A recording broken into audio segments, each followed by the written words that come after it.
وعلیکم السلام ورحمۃ اللہ وبرکاتہ۔ جی سمینہ، میں حاضر ہوں اور گروپ کے سبھی ممبران کی خدمت میں السلام علیکم ورحمۃ اللہ کہتی ہوں۔ تو اب بہت سے واقعات ذہن میں آ رہے ہیں۔ میں نے مدتوں سے کبھی ماضی کے جھروکوں میں جا کر دیکھا نہیں تھا۔ میرے سامنے حال بہت امپورٹنٹ ہوتا ہے۔ لمحہ موجود میں جینا مجھے بہت پسند ہے، اور ذاتی طور پہ میں سمجھتی ہوں کہ past is a history, future is a mystery, اور اصل جو انسان جی رہا ہوتا ہے وہ اس کا جو حال ہوتا ہے، لمحہ موجود ہوتا ہے، تو وہ ہوتا ہے سب سے امپورٹنٹ۔ بہت ہی کم لوگ ہوتے ہیں جو لمحہ موجود کی اہمیت کو سمجھتے ہیں۔ اکثر لوگ وہ جو زندہ لمحہ جس وقت میں آپ واقعی زندہ ہوتے ہیں اس میں جینا بھول جاتے ہیں، اور یا وہ ان کے دل میں پاسٹ کی حسرتیں ہوتی ہیں، یا افسوس ہوتے ہیں، یا مستقبل کے خواب ہوتے ہیں۔ کبھی وہ ماضی کا سوچ کے ڈپریسڈ ہوتے ہیں، کبھی وہ مستقبل کا سوچ کے انگزائٹی کا شکار ہوتے ہیں۔ لیکن میں یہ سمجھتی ہوں کہ جو لوگ لمحہ موجود میں جینا سیکھ لیتے ہیں وہ اس کو کارآمد بنانے کی حتی الامکان کوشش کرتے ہیں کہ یہ جو لمحہ جس میں میں زندہ ہوں، یہ لمحہ گزر جائے گا تو یہ مر جائے گا، یہ ماضی کا حصہ بن جائے گا، دوبارہ کبھی نہیں آئے گا، اس میں جو کچھ ہو چکا نہ میں اس کو کبھی چینج کر سکوں گا، اور اسی طرح جو مستقبل میں ہونا ہے وہ ابھی میرے ہاتھ میں نہیں ہے۔ بہرحال یہ ایک فلسفیانہ بات ہو جائے گی۔ تو میرا کہنے کا مطلب یہ ہے کہ آپ کا یہ جو انٹرویو کا سلسلہ ہے یہ مجھے ماضی کے ان گلی کوچوں میں لے گیا جہاں میں نے مدت سے کبھی دورہ نہیں کیا تھا۔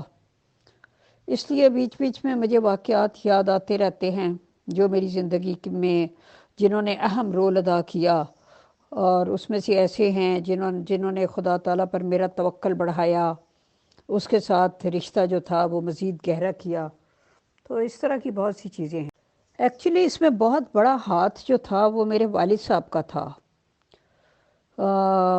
گو کہ میرا مذہب کی طرف شروع سے رجحان نہیں تھا، لیکن ایک بات انہوں نے اٹھتے بیٹھتے ہمیشہ سکھائی اور اس نے دل میں گھر کر لیا، وہ یہ تھی کہ خدا تعالیٰ کے ساتھ اپنا ایک ذاتی تعلق جو ہے وہ ضرور استوار رکھنا۔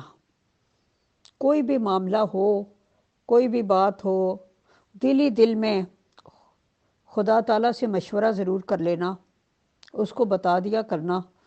کوئی بات بن جائے تب بھی بتا دو، بگڑ جائے تب بھی بتا دو، کسی چیز میں مدد کی ضرورت ہو تب بھی اس کو آواز دے دو، اور اگر وہ مدد ہو جائے تو پھر اس کا تھینکس بھی ادا کر دو۔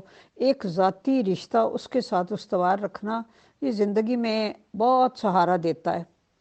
زندگی میں بہت اپس اینڈ ڈاؤنز آتے ہیں، کوئی نہ کوئی ٹیک ہر شخص کو درکار ہوتی ہے، تو خدا جو ہے وہ بہترین ٹیک ہے کہ جس کے ساتھ آپ ہر حال میں جس کا آپ سہارا لے سکتے ہوتے ہیں۔ تو یہ باتیں جو تھیں، چاہے میں نماز پڑھتی تھی یا نہیں پڑھتی تھی، روزے رکھتی تھی یا نہیں رکھتی تھی، لیکن یہ جو ایک ذاتی تعلق کا خدا کے ساتھ رکھنے کا تھا وہ کہیں نہ کہیں میرے ذہن میں پیوست ہو کے رہ گیا تھا، تو جس نے مجھے قدم قدم پہ سہارا دیا۔ اور یہ بات میں اپنے بچوں سے بھی کہتی ہوں کہ تمہارا ذاتی تعلق ہے نا، کوئی بات نہیں، کمزوریاں ہو جاتی ہیں انسان سے، بہت انسان کی زندگی میں اتار چڑھاؤ آتے ہیں، بہت کچھ آتا ہے، بس وہ تعلق اور رشتہ نہیں ٹوٹنا چاہیے۔ اگر وہ ہے تو پھر سب کچھ ہے، انسان گر کے دوبارہ بھی اٹھ سکتا ہے، لیکن اگر وہ نہیں ہے تو لاکھ آپ رسمی نمازیں پڑھو، ماتھے پہ آپ کے محراب بن جائیں اور روزے رکھ رکھ کے آپ کا بدن سوکھ جائے، لیکن اگر آپ کے اندر وہ چینج نہیں آتی اور خدا سے محبت پیدا نہیں ہوتی تو پھر وہ سب کچھ زیرو ہے۔ اور خدا سے محبت پیدا ہونے کی سب سے بڑی نشانی یہ ہے کہ اس کی مخلوق سے محبت ہو جاتی ہے۔ اس کی مخلوق کے ساتھ آپ سخت نہیں ہو سکتے، ان کو دھتکار نہیں سکتے، خاص طور پہ کمزور اور مظلوم لوگوں کو۔ باقی لوگوں کا تو آپ کو نہیں پتہ ہوتا ان کی کیا انٹینشنز ہیں کیا نہیں ہیں، لیکن جو کمزور مجبور مظلوم لوگ آپ کے سامنے آتے ہیں تو جہاں تک آپ کر سکتے ہیں، کیونکہ کئی دفعہ آپ کی جیب کتنا اجازت دیتی ہے، آپ کا حوصلہ کتنی اجازت دیتا ہے، آپ کتنی دیر بیٹھ کے کسی غم زدہ کا دکھ سن سکتے ہیں، اس کے لیے بھی وقت چاہیے ہوتا ہے، وقت بڑا قیمتی ہوتا ہے۔ آپ اپنا وقت اس کو دیتے ہیں تو گویا اپنی زندگی کا ایک حصہ اس کو دیتے ہیں، کیونکہ وقت ہی زندگی ہے نا، اور کیا ہے۔ تو بہرحال یہ صورت تھی۔ تو کراچی ہم نے اپنی زندگی کے 9 سال گزارے، اور اس کے بعد پھر ہماری اسلام آباد ٹرانسفر ہو گئی، پوسٹنگ ہو گئی۔ جب ہم اسلام آباد آ گئے تو اس وقت تک جو میرے بچے تھے وہ کوئی 8 9 اور 7 سال کی، مطلب ایسی ان کی عمریں تھی۔ ایک سال 11 مہینے کا فرق ہے دونوں بچیوں میں، تو اگر ایک جو تھی وہ 9 سال کی تھی تو دوسری 7 سال کی تھی، تقریباً اتنا ہی، ایسا ہی کچھ سلسلہ تھا۔ تو میں اس زمانے میں ان کو خدا کے بارے میں بتایا کرتی تھی الگ بیٹھ کے، کہ اس طرح سے اللہ میاں ہماری زندگی پہ اس طرح اثر انداز ہوتا ہے، اور تمہارا خدا سے تعلق ہے کہ نہیں، تم نے کس وقت اس کو یاد کیا، وغیرہ وغیرہ، اس قسم کی باتیں ہم لوگ تینوں اکٹھے بیٹھ کے کافی کافی دیر کیا کرتے تھے۔ میرے خیال میں یہ اپنے اندر کا سفر ہوتا ہے، اور بہت سے لوگ ہیں جو کسی کی بیعت میں آ کر بھی اس سے محروم رہتے ہیں، اور بہت سے لوگ ہیں جو بغیر کسی کی بیعت میں آئے ہوئے بھی اپنے انر گرومنگ کا یہ سفر جو ہے وہ کرتے رہتے ہیں۔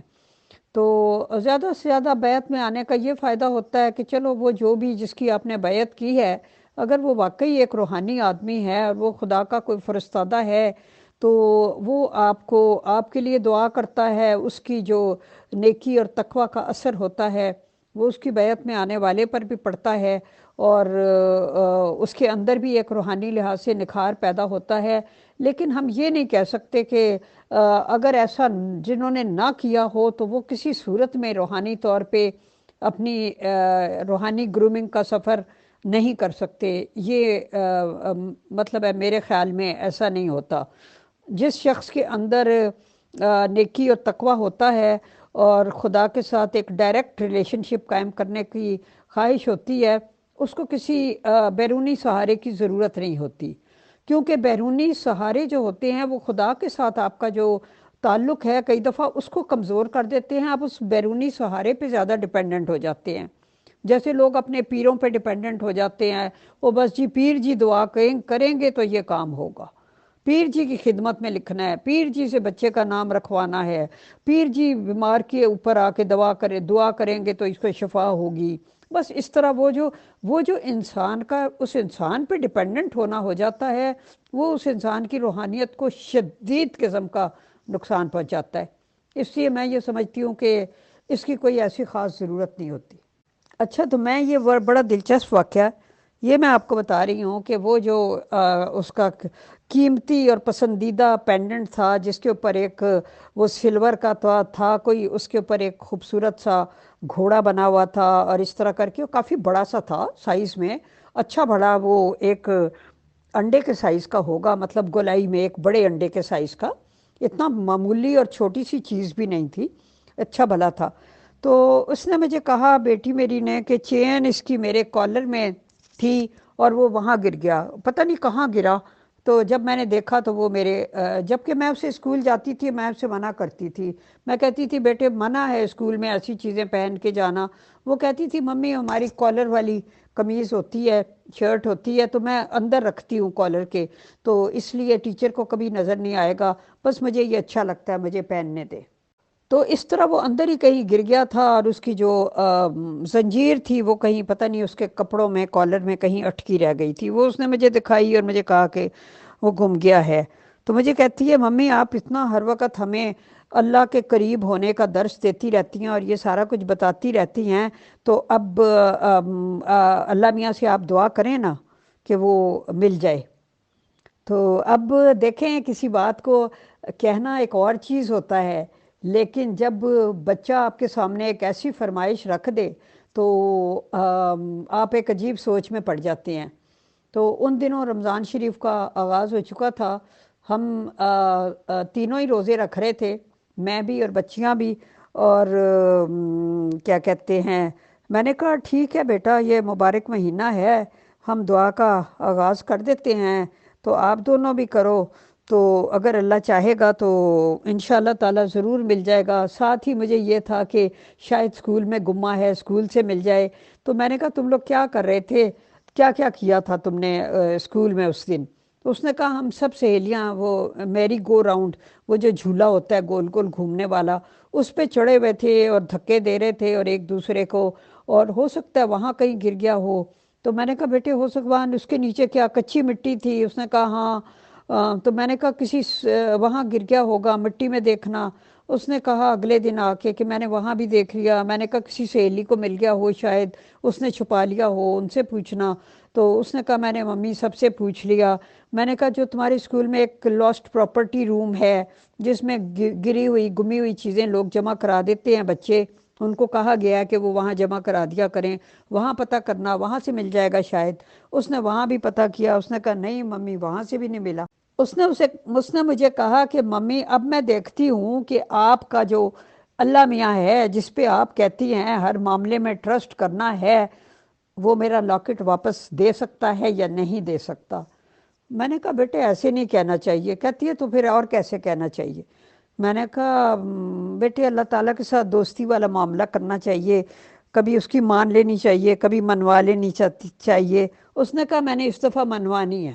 اب ہماری دعا مسلسل چل رہی تھی، میں ہر روز جب وہ اسکول سے آتی تھی اس سے پوچھتی تھی وہ ملا کہ نہیں ملا؟ اس نے کہا نہیں ملا۔ میں نے کہا اچھا، تو کوئی بات نہیں بیٹے، پتہ نہیں اللہ تعالیٰ کی اس میں کیا حکمت ہے، شاید وہ اس سے بہتر کوئی چیز تمہیں دینا چاہتا ہے، اور وغیرہ وغیرہ۔ مطلب ہے کہ اس طرح کر کے میں اس کی توجہ ادھر سے ہٹا رہی تھی، لیکن وہ مصر تھی کہ وہ جو آپ کا اللہ میاں ہے اس سے کہیں کہ میرا لاکٹ مجھے چاہیے۔ اب بڑی مشکل میں میری جان آ گئی۔ اچھا خیر، اسی طرح دعا کرتے رہے، اور میری یہ عادت تھی کہ رمضان میں سحری سے کافی پہلے اٹھ جاتی تھی، اور اٹھ کے میں کوئی نفل وغیرہ پڑھتی رہتی تھی، اور اس کے بعد جب سحری کا ٹائم ہوتا تھا تو جب ہمارا وہ خانسامہ کہتا تھا کہ جی میں نے سحری تیار کر لی ہے، تب میں بچوں کو جگاتی تھی، تو یہ سحری وحری کرتے تھے، نماز پڑھتے تھے، اس طرح کر کے سلسلہ چل رہا تھا۔ تو لاکٹ کو گمے ہوئے غالباً 7 8 یا 9 دن، اب مجھے ایگزیکٹ یاد نہیں، اتنے دن ہو چکے تھے، اور میری بڑی خواہش تھی کہ، لیکن مجھے سمجھ نہیں آتا تھا کہ وہ کیسے ملے گا، وہ تو اسکول میں گم گیا، اب اتنے دن ہو گئے۔ تو بہرحال تو وہ ایک یادگار دن ہے۔ اس دن میں جب صبح اٹھی تو ہمارے اس وقت کیونکہ ہم تینوں نماز پڑھا کرتے تھے، ایک جا نماز میرا تھا، ایک بچیوں کا تھا، ہر کوئی اپنا جا نماز یوز کرتا تھا، اور اس کے بعد اس کو الٹا طے کر کے صوفے کی پشت پہ ڈال دیا کرتا تھا۔ تو روز وہ صوفے کی پشت پہ پڑے رہتے تھے، اور روز ہم ان کو کھولتے تھے، اور دن میں 5 دفعہ میرا تو کھلتا تھا، بچوں کا چاہے 2 3 دفعہ پڑھتے تھے نماز یا جو بھی کرتے تھے۔ تو اس حساب سے تو میرا تو 5 سے بھی زیادہ دفعہ تہجد کے وقت، پھر اشراق کے وقت، میں تو کتنی دفعہ وہ جا نماز کھولتی اور بچھاتی تھی۔ اس دن بھی میں جب وضو وغیرہ کر کے اپنے بیڈ روم سے باہر آئی تو میں لاؤنج میں نے سوچا میرے ہسبینڈ ڈسٹرب نہ ہو، میں ہمیشہ لاؤنج میں آ کے نماز پڑھتی تھی، تو میں نے اپنے حسب معمول جہاں پہ میرا جا نماز پڑھا ہوتا تھا صوفے کی پشت پہ، میں نے اس کو وہاں سے اٹھایا اور اس کو بچھایا۔ وہ ایک سبز رنگ کا جا نماز تھا بڑا سا۔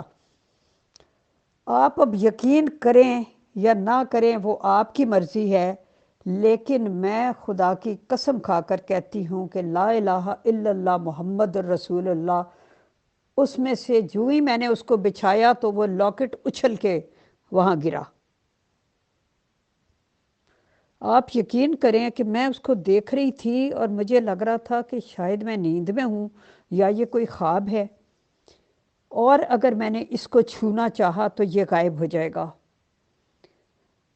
میں حیرت سے اس کو دیکھتی رہی، اس کے بعد میں نے اس کو ہاتھ لگایا تو وہ ایک مادی چیز تھا، وہ میرے ہاتھ میں آ گیا۔ مجھے آج تک اس بات کی سمجھ نہیں آئی کہ وہ وہاں کیسے تھا، وہ اس جانماز میں کیسے تھا، وہ کہاں سے نکلا، وہ کیسے وہاں پہ آ کے گرا۔ یہ بات خدا گواہ ہے کہ مجھے اس کی سمجھ نہیں آئی، کیونکہ وہ جانماز دن میں اتنی دفعہ کھلتا تھا، سیدھا کر کے بچھایا جاتا تھا، الٹا کر کے طے کر دیا جاتا تھا، اور صوفے کی پشت پہ ڈال دیا جاتا تھا، اور پھر اگلی نماز کے لیے پھر سیدھا کر کے بچھایا جاتا تھا، الٹا کر کے طے کیا جاتا تھا۔ آئی ڈونٹ نو کہ وہ وہاں کہاں سے آیا، مجھے آج تک یہ سمجھ نہیں آئی۔ میں نے اس کو اٹھایا اور میں نے اس کو ایک ایشٹرے کے نیچے رکھ دیا، ایک ٹیبل پہ، اور اس کے بعد میں اتنا روئی کہ میں آپ کو بتا نہیں سکتی۔ مجھے حیرت تھی کہ خدا تعالیٰ نے یہ غیر معمولی معجزہ جو ہے، میں اسے معجزہ ہی کہتی ہوں، یہ کیسے ہوا؟ چونکہ میرا دماغ کام نہیں کرتا تھا کہ یہ کیسے ہوا ایک مادی چیز ظہور میں آ جائے ایک روحانی دعاؤں کے نتیجے میں۔ اس کی مجھے نہ تب سمجھ آئی تھی، نہ مجھے آج تک سمجھ آئی ہے۔ خیر میں روتی رہی اور خدا کا شکریہ ادا کرتی رہی کہ میں اپنے بچوں کو جس خدا سے ملوانا چاہتی تھی اور جس کے بارے میں ان کو متعارف کرا رہی تھی، اس خدا نے ایک معجزانہ رنگ میں ایک ایسی تجلی کی کہ جو میرے لیے آج تک حیرت کا باعث ہے۔ میرے پاس کوئی جسٹیفیکیشن نہیں ہے، میں کیا اس کا بتاؤں۔ تو بہرحال میں نے اس کو ایشٹرے کے نیچے رکھ دیا اور یہ سب اس سے فارغ ہوئی۔ بائی دا ٹائم سحری کا ٹائم ہو گیا، میں نے بچوں کو جگایا تو بچے آ گئے منہ ہاتھ دھو کے۔ تو میں نے ویسے ہی کہا، میں نے کہا کہ اپنی بیٹی کو میں نے کہا بیٹے وہ پھر آپ کا لاکٹ کا کیا ہوا، پھر اس کے بارے میں کیا خیال ہے؟ کہتی ہے ممی آپ ٹھیک کہتی ہیں، خدا کی مان لینی چاہیے۔ تو میں نے وہ دوست ہے، میں نے اس کی مان لی ہے، ٹھیک ہے اگر وہ گم گیا ہے تو اور وہ نہیں چاہتا کہ مجھے ملے تو پھر میں نے اس کی مان لی ہے، تو آئی ایم فرینڈلی ود ہم، اور اب میں کبھی بھی اس لاکٹ کی بات نہیں کروں گی۔ تو میں نے کہا بیٹے آپ نے اس کی مان لی، اس نے آپ کی مان لی؟ کہتی کیا مطلب؟ تو میں نے ایشٹرے ہٹائی تو میں نے کہا یہ دیکھو، تو آپ یقین کریں کہ وہ ہکا بکا رہ گئی۔ کہتی ہے یہ کہاں سے آیا؟ میں نے کہا بیٹے یہ تو مجھے بھی نہیں پتا کہاں سے آیا، لیکن ظاہری طور پر یہ ایک جانماز میں سے، جس پہ میں نماز پڑھتی ہوں، اس میں سے اچھل کے باہر گرا۔ کہتی ہے ممی یہ کیسے ہو سکتا ہے؟ میں نے کہا مجھے خود نہیں سمجھ آ رہا یہ کیسے ہو سکتا ہے۔ اس کے بعد وہ بھی رونے لگی اور وہ بھی بڑا روئی۔ کہتی ہے ممی خدا کو پتہ ہے کہ میں یہ دعا کر رہی تھی اور ہم سب یہ دعا کر رہے تھے، ممی خدا ہمیں جانتا ہے پرسنلی؟ میں نے کہا بیٹے وہ تو ایک پتھر میں جو کیڑا ہو اس کو بھی جانتا ہے، ہمیں کیوں نہیں جانے گا جو اس کو آواز دیتے ہیں۔ تو بہرحال یہ ایک اتنے عجیب اور معجزانہ قسم کی بات تھی۔ تو بعد میں جب میں نے اپنے ہسبینڈ کو بتایا یہ سارا معاملہ تو وہ کہنے لگے وہ ایسے ہی کہیں اٹک گیا ہوگا اس میں، ہے بھائی ماواں تیاں نے تماشا بنایا ہے ڈرامہ لایا ہے ماواں تیاں نے، اٹک گیا ہوئے گا کتے۔ میں نے کہا کیسے اٹک گیا؟ سیدھا کر کے جانماز بچھاتے ہیں، الٹا کر کے اس کو طے کر کے رکھتے ہیں، 7 8 9 دن ہو گئے، دن میں پتہ نہیں کتنی دفعہ جانماز کھلتا ہے، الٹا ہو کے طے ہوتا ہے، کدھر اٹک گیا؟ آخر اتنی بڑی چیز تھی، کوئی تنکا تو نہیں تھا کہ اٹک جاتا، اتنا بڑا، یعنی میں نے جیسے کہ عرض کیا انڈے کے سائز کی اس کی گولائی تھی، وہ اوول شیپ کا تھا۔ تو بہرحال انہوں نے چونکہ وہ ایک ذرا ایتھیسٹ قسم کا ذہن رکھنے والے تھے، لہٰذا انہوں نے اس بات پہ کوئی خاص توجہ نہیں کی۔ لیکن میرے لیے اور میرے بچوں کے لیے یہ ایک بہت بڑا واقعہ تھا کہ خدا تعالیٰ حقیقت میں ایگزسٹ کرتا ہے اور وہ انسانوں کی دعائیں سنتا ہے۔ اس کے علاوہ بھی بہت سے ایسے واقعات ہیں۔ ایک دفعہ میری گاڑی جو تھی نئی، میرے ہسبینڈ نے مجھے لے کے دی تھی، اس زمانے میں وہ خیبر سوئفٹ گرے کلر کی، تو ابھی وہ اس کو میرا خیال ہے ہارڈلی آئے ہوئے 5 6 مہینے بھی نہیں ہوئے تھے۔ تو میں ایک فرینڈ کے گھر گئی اور وہاں پہ میں نے اس کے گھر کے باہر کھڑی کی، وہ میری ایک احمدی دوست تھی، تو جب باہر نکلے تو وہ گاڑی جو تھی وہ چوری ہو چکی تھی، اور اچانک بندے کو حیرت سی ہوتی ہے کہ گاڑی کھڑی تھی میری یہاں، وہ کہاں چلی گئی؟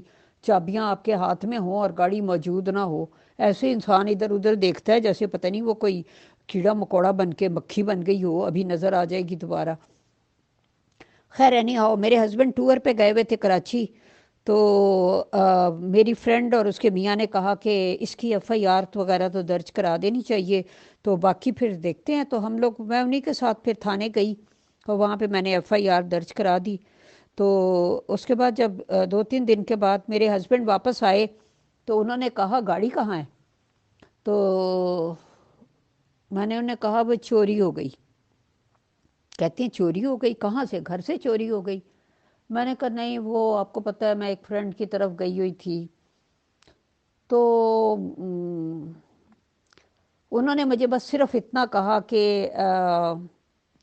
سارا وقت آپ جلسوں اجلاسوں میں گھومتی رہتی ہیں، میں نے گاڑی آپ کو اس لیے لے کے دی ہوئی ہے تھی کہ بچوں کو اسکول سے پک اینڈ ڈراپ وغیرہ کرنا، اور باقی کوئی آپ کے کوئی ضروری کام ہے تو وہ کر لیا کریں، لیکن آپ کو سارا دن اجلاس کھیلنے سے فرصت نہیں ہے۔ بس اتنی بات بھی مجھے بہت بری لگ گئی۔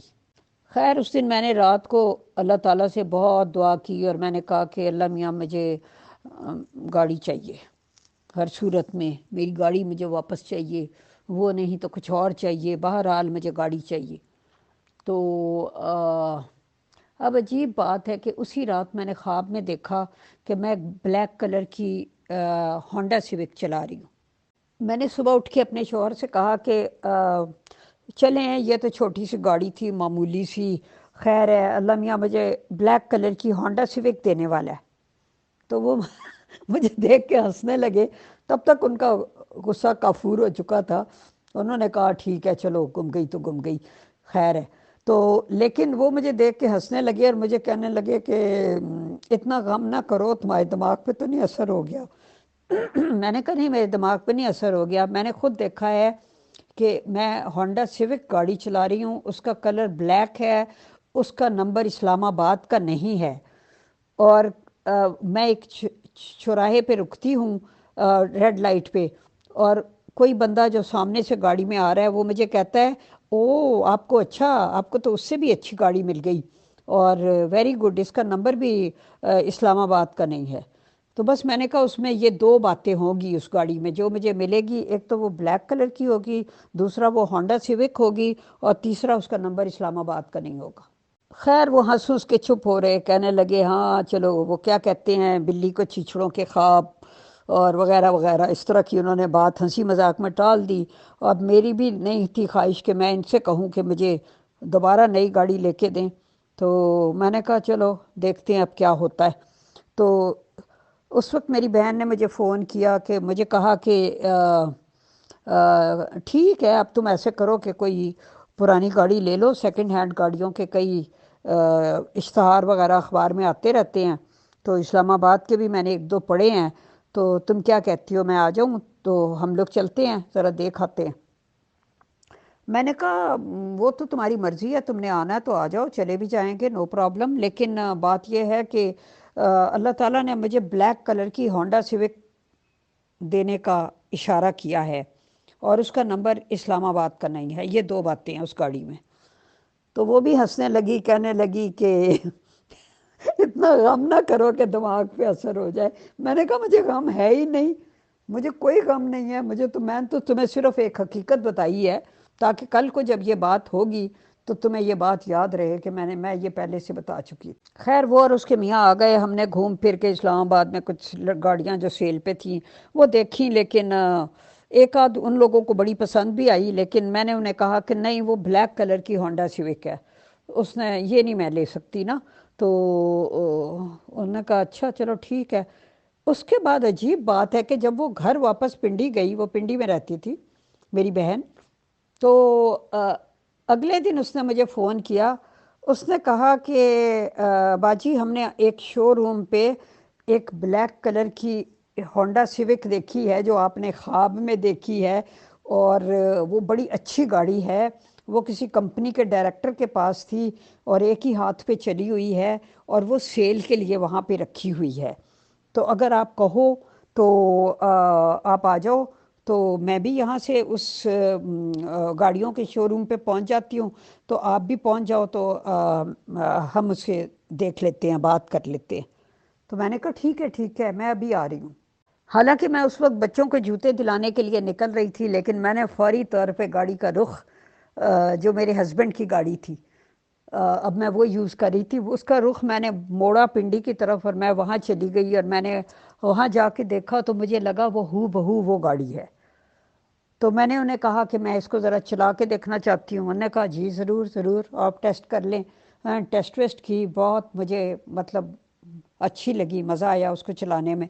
تو میں نے کہا کہ جی ٹھیک ہے، خیر جو بھی اس کی قیمت وغیرہ تھی، ہم نے کہا کہ بس ٹھیک ہے ہم اس میں ڈن کر لیتے ہیں۔ اب پیسے میرے پاس ہیں ہی نہیں سرے سے، 10,000 میرے پاس تھے پرس میں، وہ میں نے اس کو وہاں دے دیے بیانے کے طور پہ، گاڑی کے پیسے اور 10,000 روپے۔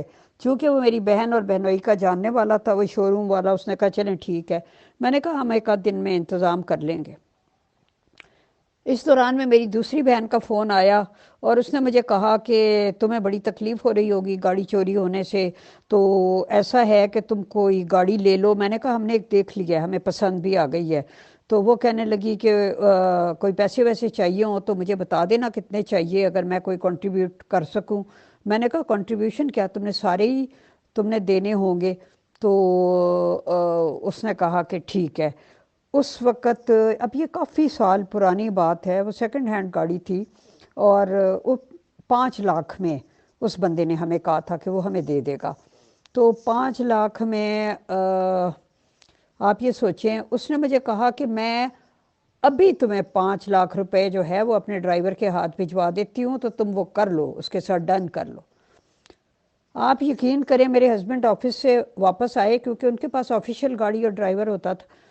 وہ جب واپس آئے تو اتنی دیر میں وہ گاڑی لا کے اپنے پورچ میں پیمنٹ کر کے اس کو لا کے کھڑا بھی کر چکی تھی۔ وہ مجھے کہنے لگے یہ کس کی گاڑی ہے، کوئی آیا ہوا ہے مہمان گھر پہ؟ میں نے کہا یہ وہ بلیک ہونڈا سیوک ہے جو میں نے خواب میں دیکھی تھی، اور اس کا نمبر بھی پنڈی کا ہے، اسلام آباد کا نہیں ہے۔ وہ کہتے ہیں تمہارے پاس پیسے کہاں سے آئے؟ میں نے کہا میری سسٹر نے انتظام کر دیا۔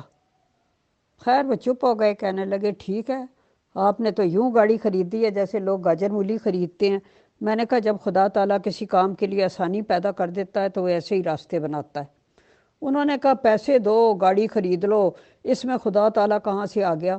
میں نے کہا خدا تعالیٰ نے جو کچھ میں نے آپ کو بتایا تھا کہ نہیں بتایا تھا کہ اس کا نمبر اسلام آباد کا نہیں ہوگا، وہ بلیک کلر کی ہوگی، اور وہ اس طرح کی مطلب ہے کہ بالکل ایک دم نیو حالت میں زبردست چمکتی ہوئی۔ تو خیر بس یہ بھی ایک واقعہ ہوا جو حیرت انگیز تھا۔ مجھے وہ گاڑی، اس گاڑی سے مجھے بڑی محبت تھی، کیونکہ میں اسے خدا تعالیٰ کی طرف سے تحفہ سمجھتی تھی۔ بہرحال یہ اس طرح کی واقعات تھے جس سے میرا خدا تعالیٰ کے ساتھ آہستہ آہستہ ایک ذاتی قسم کا تعلق جو تھا وہ ڈیولپ ہوتا چلا گیا۔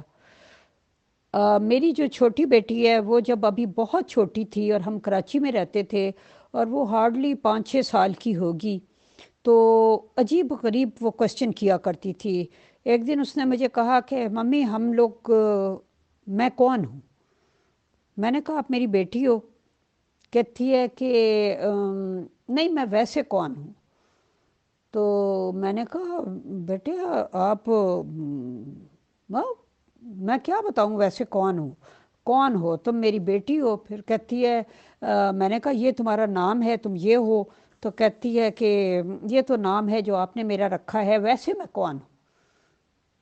تو میں نے کہا بیٹا بلے شاہ نے کسی عمر میں جا کے کہا تھا کی جانا میں کون بلیا، کی جانا میں کون، تو نے ابھی سے میں کون ہوں پوچھنا شروع کر دیا ہے۔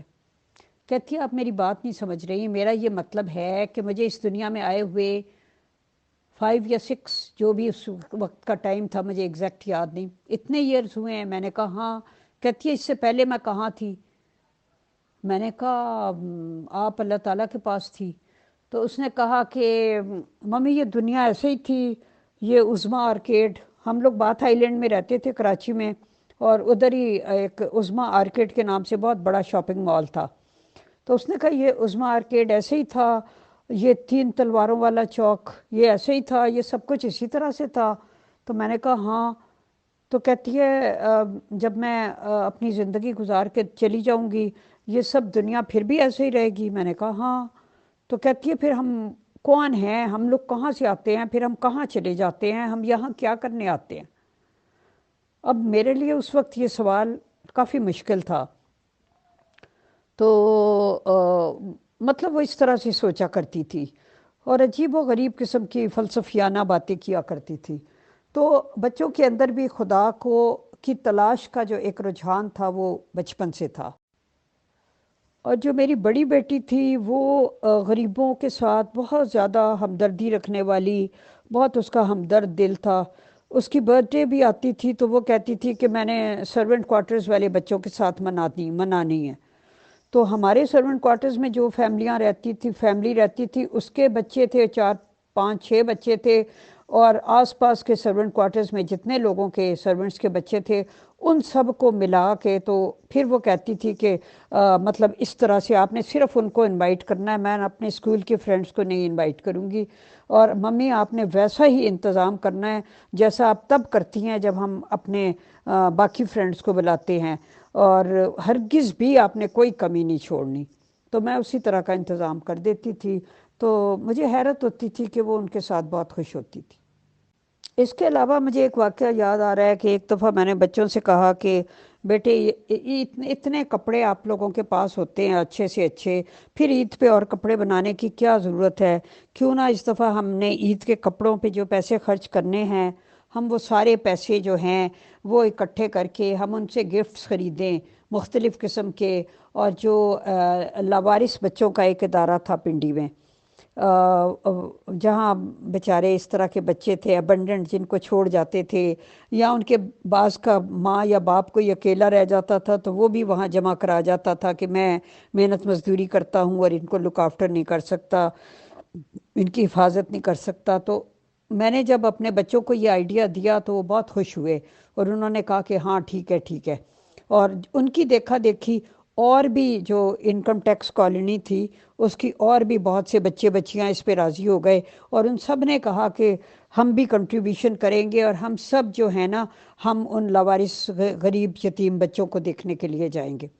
تو اس عید سے کچھ 2 3 دن پہلے ہم لوگ وہاں پہ گئے، اور ہم لوگ کافی گاڑیوں میں بھر کے نا ہم لوگ وہاں پہ گئے اور پھر ان بچوں سے ملے، اور ان بچوں کے لیے ایک بڑا نیا ایکسپیرینس تھا کہ یہ بچے اس طرح بھی رہتے ہیں جن کے گھر نہیں ہوتے، جن کے پیرنٹس نہیں ہوتے، اور جو بیچارے اس طرح ہوتے ہیں، اور ہم تو کھانے میں 100 نخرے کرتے ہیں، ان کی جب کھانے کی بیل بجی آپ یقین کرو وہ بچے 1 منٹ ضائع کیے بغیر فوری طور پہ جا کے جو ان کے چھوٹے چھوٹے ڈائننگ ٹیبلز وغیرہ تھے وہاں پہ وہ ان کے ارد گرد جا کے بیٹھ گئے، اور ہمارے بچوں کو بھی ہم نے کہا کہ آج آپ لوگ بھی یہیں پہ کھانا کھاؤ۔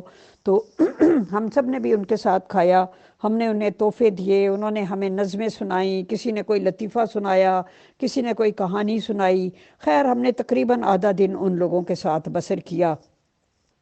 اس میں 1 ہفتے سے لے کر 5 6 سال تک کے بچے بچیاں شامل تھے، تو ہم نے ان کے ساتھ دن گزارا۔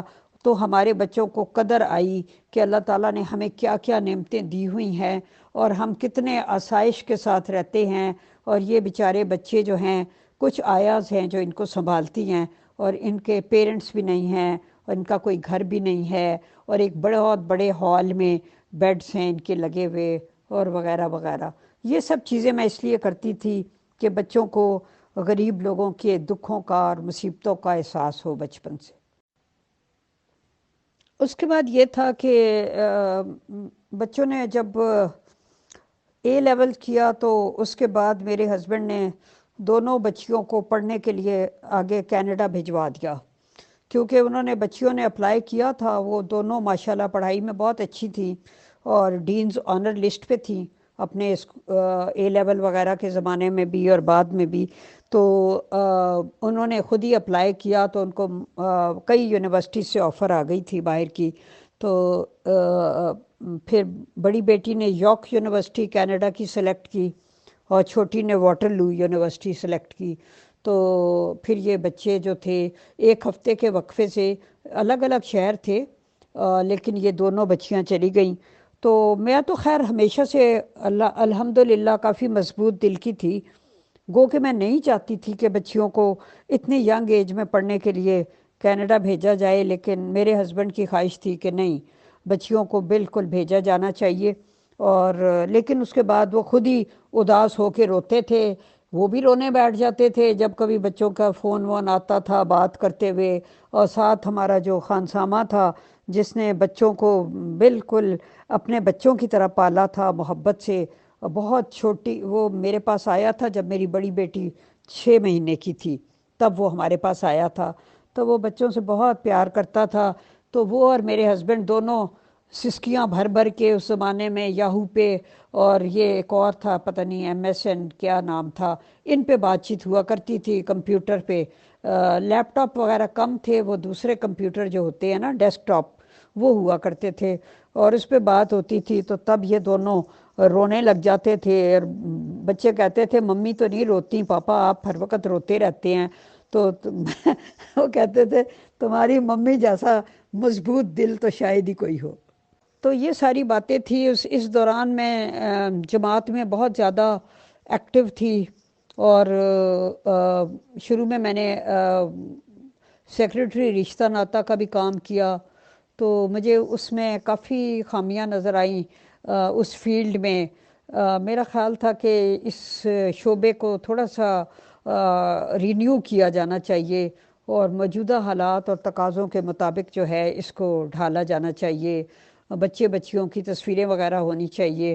اور دوسری بات یہ ہے کہ اتنا جو اسٹرکٹ لڑکوں اور لڑکیوں کا سیگریگیشن ہے، یعنی کہ مسجد وغیرہ میں بھی الگ الگ گیٹ بنے ہوئے تھے جس سے عورتیں جاتی تھیں، مرد جاتے تھے۔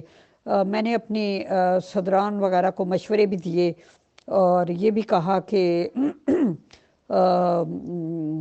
یہ بچے بچیاں جو ہیں یہ کو ایجوکیشن اداروں میں پڑھتے ہیں، اور ایسی جگہوں پہ جاب کرتے ہیں جہاں مرد عورتیں سبھی جاب کر رہے ہوتے ہیں، تو ان کا ایکسپوئر باہر کے دنیا کے ساتھ تو مطلب بڑے اوپن ایکسپوئر ہوتا ہے، لیکن اپنے لوگ جہاں رشتے ناطے کرنے ہوتے ہیں وہاں اتنی زیادہ سختی اور پردہ وغیرہ ہے جس کی وجہ سے رشتوں ناتوں میں مشکلات پیش آتی ہیں، اور بہت سی بچیوں کی عمریں وغیرہ بہت زیادہ ہو گئی ہیں۔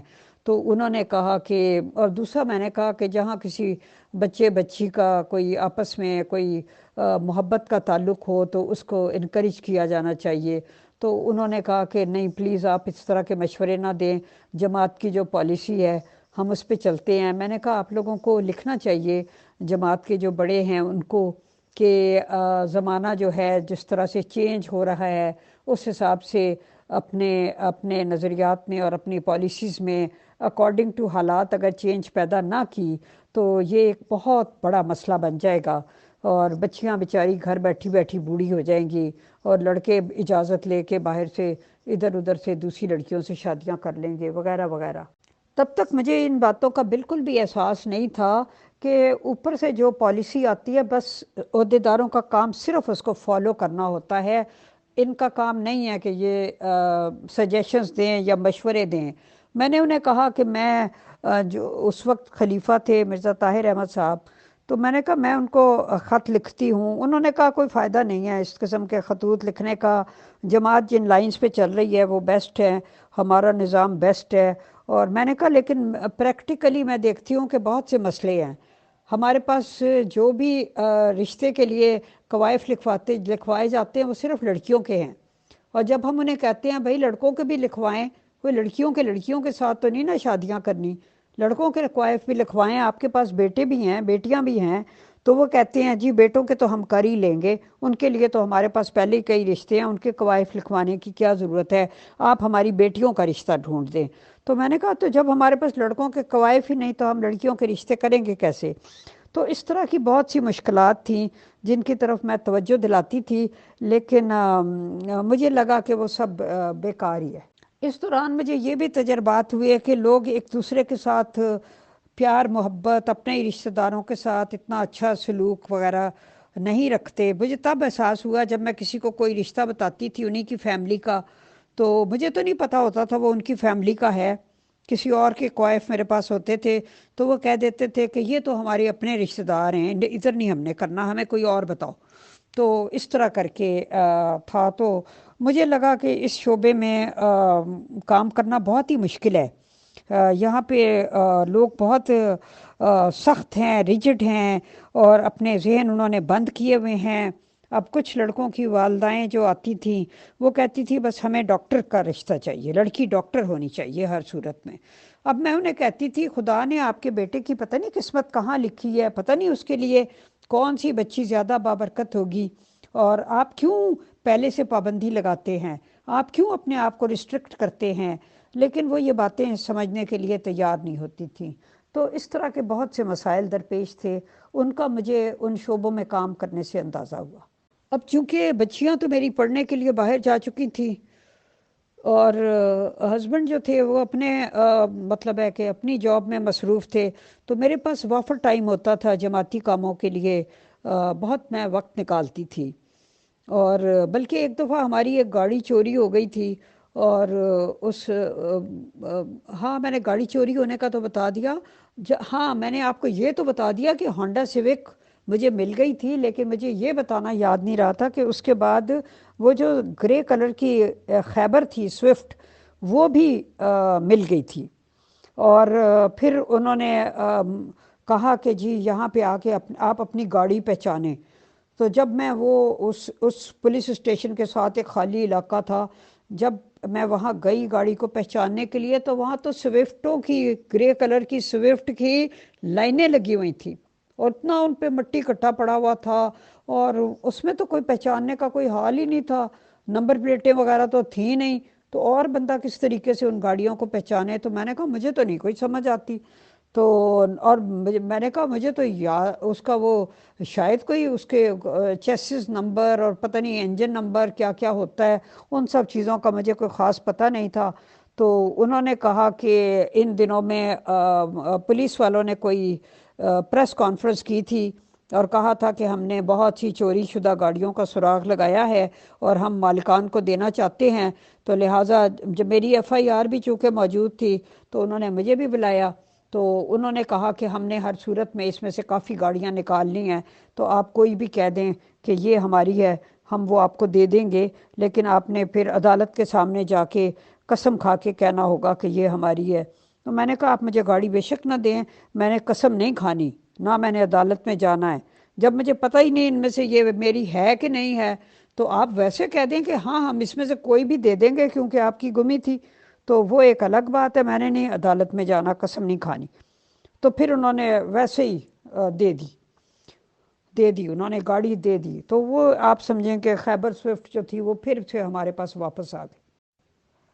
اب چونکہ ہمیں اس کی ضرورت نہیں تھی تو ہم نے سوچا کہ اس کو بیچ دیا جائے، تو ہم نے اس کا اشتہار دے دیا، لیکن جتنے لوگ بھی دیکھنے کے لیے آتے تھے میں سب سے پہلے انہیں بتا دیتی تھی کہ دیکھیں یہ گاڑی جو ہے ویسے تو یہ بالکل ٹھیک حالت میں ہے، بہت اچھی ہے، آپ چلا کے دیکھ لیں، جو مرضی کر لیں، لیکن یہ ایک دفعہ چوری ہوئی تھی جس کی وجہ سے 80% لوگ چھوڑ کے چلے جاتے تھے۔ لیکن ایک صاحب نے کہا کہ اچھا پھر تو اس کی قیمت بہت ڈاؤن ہو جائے گی، یہ ہے وہ ہے۔ میں نے کہا چلیں جو بھی ہو جاتا ہے، لیکن یہ بتانا ضروری ہے کہ یہ گاڑی چوری ہوئی تھی ایک دفعہ۔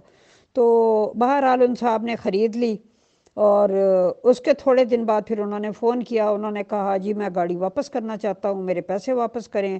تو میں نے کہا کیوں، کیا ہوا؟ تو انہوں نے کہا کہ مجھے فلانی جگہ پہ پولیس والوں نے روک لیا، اور انہوں نے کہا کہ کمپیوٹر ریکارڈ میں یہ گاڑی چوری ہوئی ہے، آپ لے کے کہاں جا رہے ہیں؟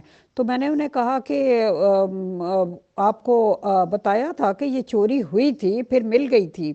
تو انہوں نے کہا کہ نہیں اس طرح تو مجھے قدم قدم پہ یہ مسئلہ پیش آئے گا۔ میں نے کہا انہوں نے اپنے کمپیوٹر ریکارڈ کو رینیو نہیں کیا، انہوں نے دوبارہ نہیں دیکھا کہ جو گاڑیاں مل گئی ہیں، دے دی گئی ہیں، ان کو ریکارڈ سے ہٹا دیں وغیرہ وغیرہ۔